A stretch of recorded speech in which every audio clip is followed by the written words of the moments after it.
In the last episode, we covered the ceilings, and I generally thought my opinions about modern ceilings were going to be divisive. But to my pleasant surprise, a lot of people actually seem to prefer simple, timeless ceilings. Today, we're pushing on and getting even closer to finishing the cottage and the staff quarters. We're skimming all the internal walls, and as always, I have a lot to unpack. There are a few mistakes I made, a few lessons learned, and of course, we'll cover the full cost of this stage as usual.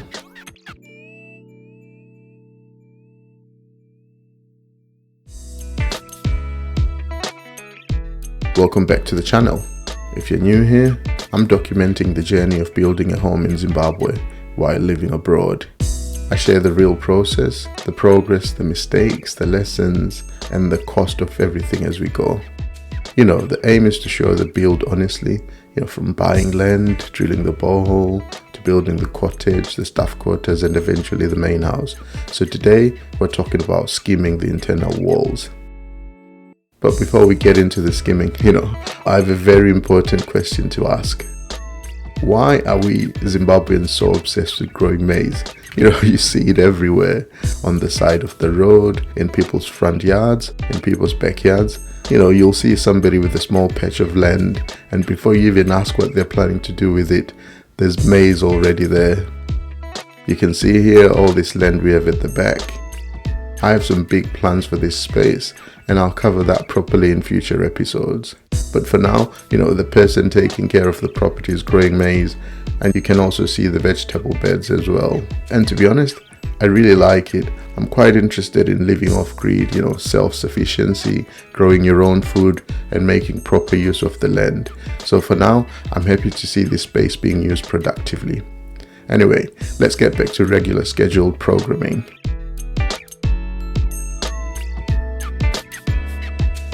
So if you remember from the ceiling episode, we used a product called Skim Light for the ceilings. So Skim Light works well for ceiling finishes because it gives you a smooth finish. It is easier to work with on ceiling boards, and it helps create a clean surface before painting. But for walls, we switched to Rhinoset. Rhinoset is a gypsum-based finishing plaster, and it's commonly used for internal wall skimming. The reason for using it is it gives the walls a much smoother finish than ordinary plaster, and once it dries properly, it leaves a clean white surface that's much closer to being ready for paint. So instead of painting directly onto rough plaster and needing multiple coats to hide the imperfections, skimming gives you a better base to work from. And on another tangent, be wary of contractors that say they can do everything. And I'm saying this here as somebody that definitely fell for it. My builder, who is great by the way, offered to do the skimming for me. And don't get me wrong, he did a decent job overall. But there were definitely some misses. I'll show you exactly what I mean later on in the video. So you can see here, the guys have already started skimming the walls. We've made good progress here and covered a lot of the internal walls. At this stage, the skimming plaster is still fresh and wet, so it appears discolored, and that's completely normal.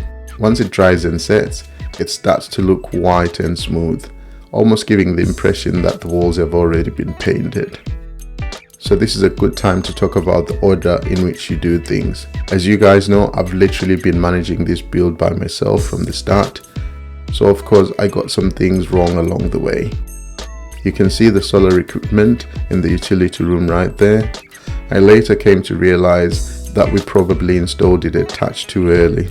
Now because the solar equipment is already fixed on the wall, we obviously can't skim the wall behind it properly. So unfortunately, we'd have to skip skimming that specific wall. It's not the end of the world, but it's one of those annoying things that could have been avoided if the stages had been planned in a better order. And that's something to think about when you're building.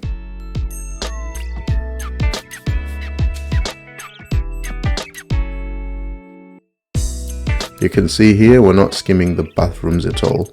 If you remember from a previous episode, I mentioned that we did a rough plaster finish in the bathrooms, and that was intentional. The reason is that we're going to tile the floors and the walls up to the ceiling level, basically creating what is more or less a wet room.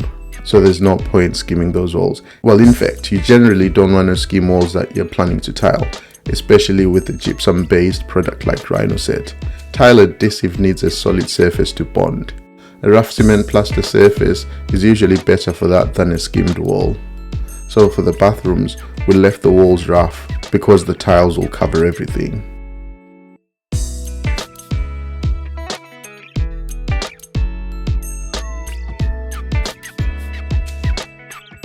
You can see again here that the skimming plaster is now dried and set.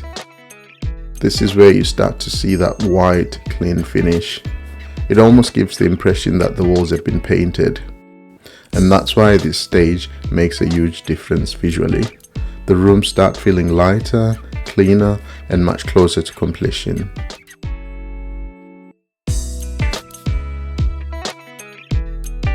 You know, we're also leaving the kitchen area unskimmed for the same reason we're not skimming the bathrooms. These kitchen walls, you know, will be covered by kitchen cabinets and tiles. So again, there's no point spending money and time skimming areas that are going to be covered.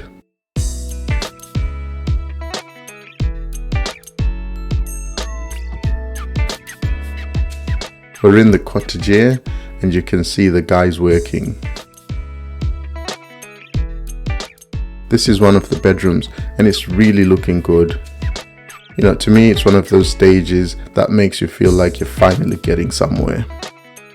The building starts feeling less like a construction site and more like a home.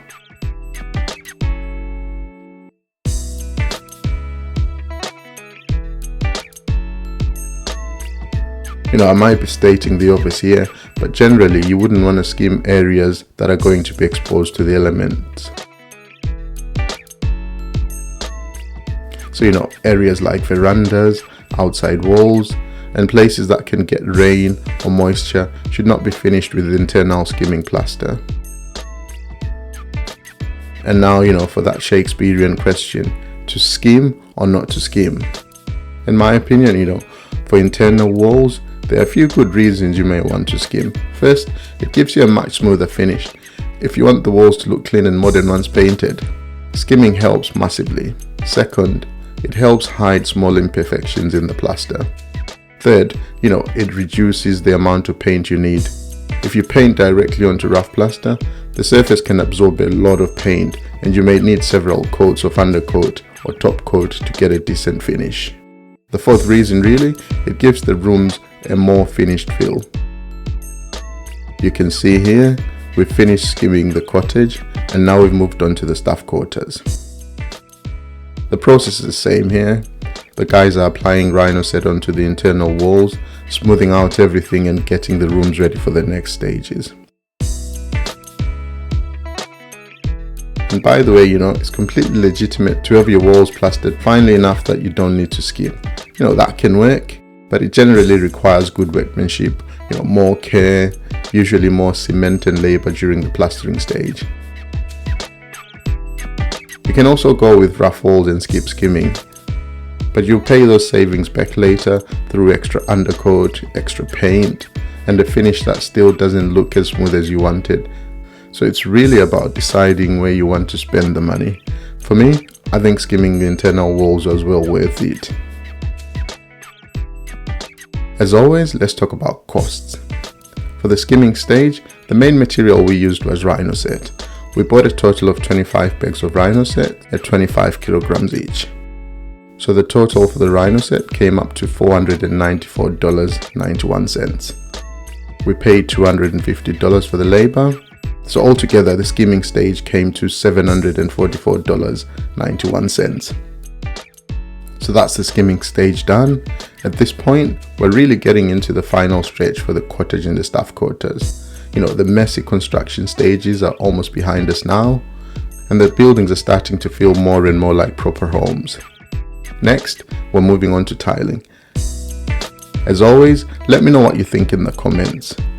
If you've done skimming, tiling, kitchens, or painting back home before, I'd love to hear what you've learned and what you do differently. Please like the video, leave a comment, and subscribe if you're enjoying following the journey. That's all I've got for you guys this time, so I'll catch you in the next one. Peace.